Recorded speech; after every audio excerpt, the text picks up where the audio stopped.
Hey, hey, hey, hey. Hey, beautiful people. Welcome back to another episode of Sweet Millionaire Formula, where the vibes are rich, the conversations are sweet, and the mindset is always money forward. I'm your host, Courtney, and today is a perfect mix of culture and coins. We're talking celebrity drama, empire building, and livestock moves. Because why chase gossip when you can turn it into game? So grab that drink, sis, or your pen, because we're about to get into it. Before we get into any of our topics today, I just want us all to take a deep breath in, a deep breath out, because I have had to limit my ability to be on social media because I haven't seen so much stuff from the government and the president and White House and all of these things. And I was overwhelmed. And I took a week or two off and I was like, I can't even be on my phone. And then when I was thinking about it, I'm like, oh, I'm not promoting the show, but episodes are coming out. And so I wanted to just update my audience, get y'all back into our episodes and make sure that you're subscribed and that you're tuned in on Spotify, YouTube as well. Get your comment, like, make sure you support the podcast. We all always look forward to your comments and your suggestions. Make sure you follow us on Spotify. Make sure you hit follow and rate the podcast. Thank you so much. That's what your girl is working towards, monetization. All right. Let's get into segment one. When I first started my entrepreneur journey, the first thing that I did, this is before AI even, you know what I mean? So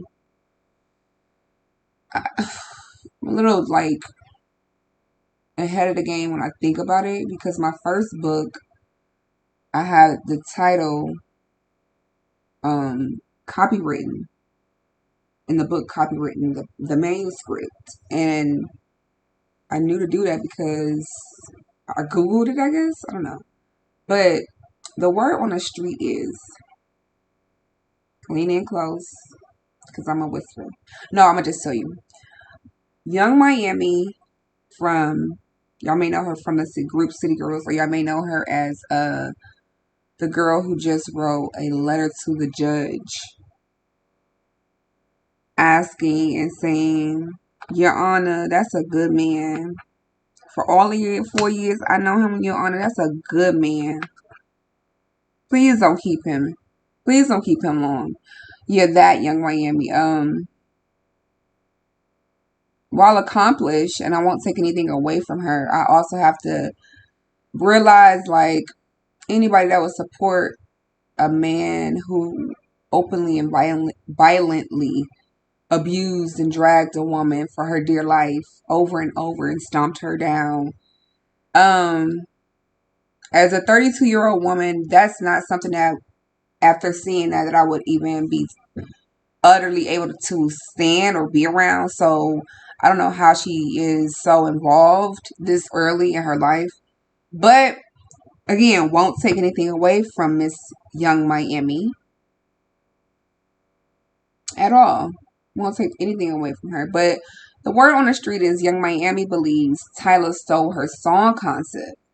Now, I think it was sometime last year or maybe 2 years ago. I remember I was super irritated, like, because I did not like the song Take Me to Chanel. Even though I have Chanel bags and I like my bags, whatever. But it's like, we should be promoting something else. Young Miami, come on now. If you will really boss up and tell them, put a degree in your bag. Yeah, put a degree in your bag. Make it look good. Yeah, get it. Get the cash. Career stash. I ain't even have to get it. Yes, like, come on now. You see the bars. Y'all stop playing with me.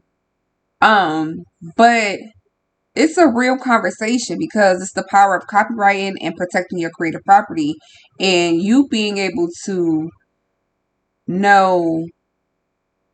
And it's not even a matter of knowing, it's just copywriting is. Log into the government established website, copyright your I think you can do names, pictures. I don't know. You have to do the work yourself to figure that out. But copywriting your work, you can, once you copyright your work, I believe you can start to be eligible to put your work in museums and things like that once you have like a license behind it. I'm not sure what the steps are to put actual pictures in a museum, but I'm saying there's like paperwork that can be done to get your work into these places that you want it to be. That's all I'm saying. But back to the word on the street. Okay, back. Can we go back? Okay. Now back to the word on the street. Young Miami called Tyla out on Twitter and made it known this girl really stole my song and ran off on my song, and I played it for her. Honestly, like I said, when she played the song "Take Me to Chanel" and the Sprinter Van and stuff last year or whatever year that was that she played that video, I thought the song had came out, so I didn't know like that that Young Miami had never produced a song. So I feel like when a producer sends a beat out, he can send it out with a verse on it if you're in the music industry. I'm just trying to be, sensible because we all have seen different contracts and how the music industry works. And I'm just, from my standpoint and my point POV here on my 2 feet, I believe that the producer sent the song with it already on there, and then maybe she just started saying it. I don't know who said it. I'm not a rapper, so I'm not even in them people's business, but you should own your songs, own your writings, own your business content. A copyright is $35, and it'll save you thousands of dollars later. Because if you write a book and turn it into a play, and so on and so forth, somebody will snatch up that manuscript and copyright it as it's theirs. Told you, my books are copywritten. I took forth the effort to self-publish, and I am super talented and proud of the work that it took to do that. And so when I tell you guys some of these, PIRs, y'all know what PIRs here. If you've been here, it's passive income ratio. You should be matching your income ratio to 2-to-1 in your household. Your job should be taking care of 1, and your passive income ratio should be 2 times, 3 times, 4 times. There's no max. Just do what needs to be done and handle it. But the first step is being a responsible artist. Copyright your work for $35. If you believe that, it's like, how can I put this? It's like, say you spend 2, 3, 4, 5 years on a project, and then all of a sudden you leave the project somewhere. It has no birth certificate on the project. Versus you register your work of arts, get a stamping label on it, and now you're opening the doors for yourself to, open yourself to, different levels, museums, libraries, wherever you need to start to get your work out there. You looking for a place to start at the bottom? If that's so-called the bottom, to be even having your work displayed is just an honor. So however you look at that, period. And then, yeah. Your catchphrases can be copywritten, can build brand equity just like a business trademark with your copyright. Because, baby, what's the point of being creative if someone else gets paid for your genius? Let's protect our bags and our ideas. Segment 2, spill the wealth. So, while y'all debating the Cardi B and Beef Twitter and Barney B and all that stuff, I'm not about to get into this. I am a day late and $1 short, so I'm not about to reopen that. But woo, what is happening? Okay. So yeah, people were debating the song, but other people are making millions of dollars right now. Like case in point, Miss Jilly's the founder of Salt XO, your favorite feminine wash, my favorite feminine wash. She turned her feminine wash into a luxury lifestyle brand and an empire straight from her kitchen in college. Um, when she was in college, I watched a couple of her interviews. I watched her segment on Poor Minds, which is one of my favorite podcasts. I love them girls that keep me inspired. But I watched her on Poor Minds, and she was talking about how when she was in college, um, she was working on the formula, and she tried it over and over again. Then her mom was willing to, be able to test her products out. So I feel like that trust that she was able to have from her, peers, her family, and her willing to um, try different ingredients. I feel like sometimes if you don't see it, you can create it. Because sometimes it's like, even when I was looking for like skincare items, I was on Amazon, and some things are like too general. And so I'm looking for like black skincare lines to shop, and I believe butter is one of them. So I'm gonna try out butter. They also have that at Ulta, so that's super convenient. But um, yeah, she took her products from her college dorm to her over and over again, and then she finally started to have a formula and started passing it out and got great reviews. And I believe that that hustle mentality is something that should not be taken away from the level of success that is being built or for you. I feel like everybody has to start where it's at the root and at the bare bottom. And so when you look at the grand scheme of things, you want to make sure that like you are keeping yourself hustling and not in a draining way, but in a way that you can gather information, in a way that you can give feedback, and then you can pour into more in smaller sectors. Like even if you want to vend and sell your products, or even if you want to go and do tables or whatever the case, or be at shows, you should make sure that that's the goal first before you know, jump into a full on like orders. And I think that it takes time in research. And I feel like if you're willing to do the time and the research, then you make sure that you're not rushing, because there's no end goal or rush to get to success, because you're successful because you've been thinking about doing it, right? And I want to make sure that I highlight Jaleesa, because she's one of another woman that's, I'm like, wow, like seeing these women is super inspirational, especially with this podcast being Sweet Millionaire Formula.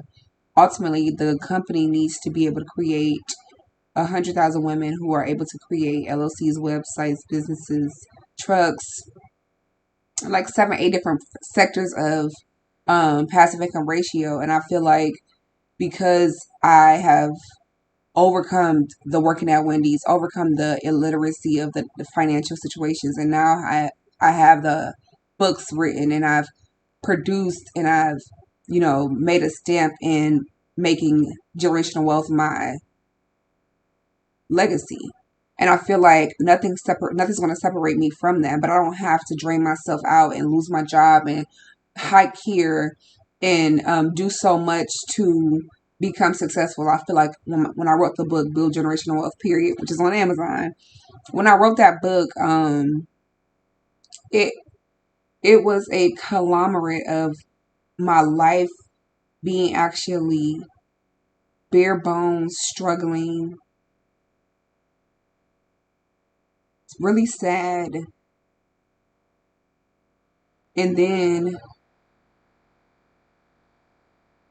when I get upset or when I get sad and I lash out, I get really angry. So it's like, well, before I would, I don't even have those fights now. But I'm just saying, like, even being in that poverty environment that I was in, living in Cleveland, and just all of the chaos and death and calamity and arguments that it was like, so to be where I am now, and it's only like 4 years later. It's like I've I can't wait to really see how the Performing Arts Center develops and the different things that I'm working on. I'm just super excited because I'm getting ready to start my next book. And so when you think about hustling, sometimes it is quiet, and it's like fortunately you get to have that time to reinvest into yourself.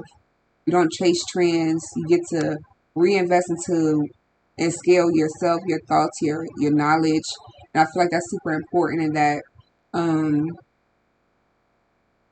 once you turn you into the product, the things that you produce, like a sweet flower, will be a reflection of the seed itself. So it's like you have to be um, knowledgeable, flexible, willing, seeking, all of these moving pieces that don't have to have an end. And so once you conquer that, you're gonna be, building a brand. And remember, luxury starts with discipline. So speaking of investments, let's get into the market. Segment 3, millionaire moves. All right, y'all. So as we transition, I want to make sure that y'all understand that I'm reading the stock market live. And okay, I mean, this is what we do here at Sweet Millionaire Formula. We get down into the nitty gritty. We talk about all of the millionaire moves that's happening and how we can check in. Let's check in on Wall Street, because your girl's reading the stock market. I'm reading it live. And let's see what's popping in the money world, right? Um, I'm excited to look at. I'm not excited, but I'm just saying, like, from like posts and stuff like that, I say every time that you look up $1 trillion or something that's being taken from the stock market. So I want to see what's happening.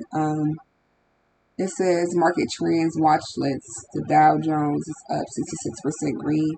The Bitcoin is down negative 82%, and Amazon is also down.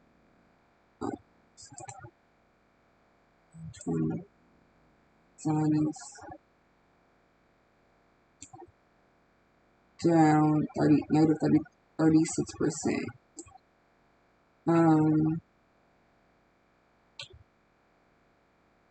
AMC is theater with some movies is up 1.45%. And I can just say it's theaters and movies. I don't know what all is in this stock. Microsoft is up 63. Microsoft is up 63%. So it's down 1.23%.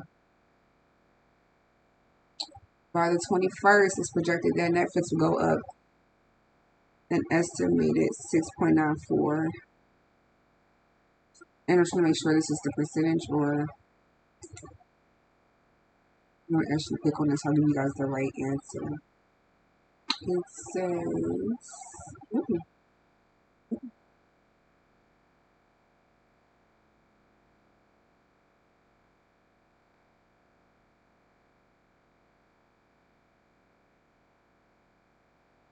as of now, Netflix is up. Their stock is at 1,201. They actually do the actual analyzation of a stock company. You can see their profile, and if you read the book, the Neighbor Next Door. I believe it's called The Neighbor Next Door. Oh, it's called The Millionaire Next Door. If you read that book, you'll understand why you should be able to read the profile of a stock. I think that's important to highlight that real-time investing energy is open your Fidelity account, choose some stocks in there, call Fidelity, negotiate in your 401k stuff that you want to add, or open up a IRA separate and let the money go there into your stocks. Because either way, your portfolio with Fidelity, they're going to make sure that you're in a good place. It's their business to make sure that you're reaching your wealth goal at an index that is good for you in a diverse market, you can be wanting to accelerated investing. So you put all your money into a bucket like real estate. I mean, I'm not sure if it's moving that fast, but you put your money into buckets, like EFTs or Amazon if you're smart, Netflix up 17%. Um, but if you're not, you're in a cruising investment. You might just diversify your assets between real estate and oil and whatever the case, whatever you want to put in your IRA. That's up to you. But even if you're not investing right now, you should still be observing right now. Get on there and read that stock market and do what you need to do to start to understand. But that book, The Millionaire Next Door, The Millionaire Next Door, The Neighbor Next Door, one or the other. That's a good book. All right, let's gather back. We just talked about everything from Young Miami's business and her song getting snatched from her Chanel bag. The stock market and watching it live today and seeing that Netflix is up 17%. If you had $1,000, put your money right into Netflix. But protecting your art is important. And investing into your passion is sometimes the legal work. So don't shy away from that. Like, stay curious, stay motivated, but also do the legal work. Your goal isn't just to chase a bag, it's to own the system. And so when it comes, you will reap the benefits of owning your copyright, owning the names. Thank y'all for tuning in to another episode of Sweet Millionaire Formula. I know y'all love me here, so y'all better tune in, podcast, follow us. Sweet Millionaire Formula about to do an entire revamp. If y'all stay tuned, I cannot wait for y'all to see what's coming up next. Subscribe to Sweet Millionaire Formula. Follow on Spotify and YouTube. Thank you guys for tuning in. Peace.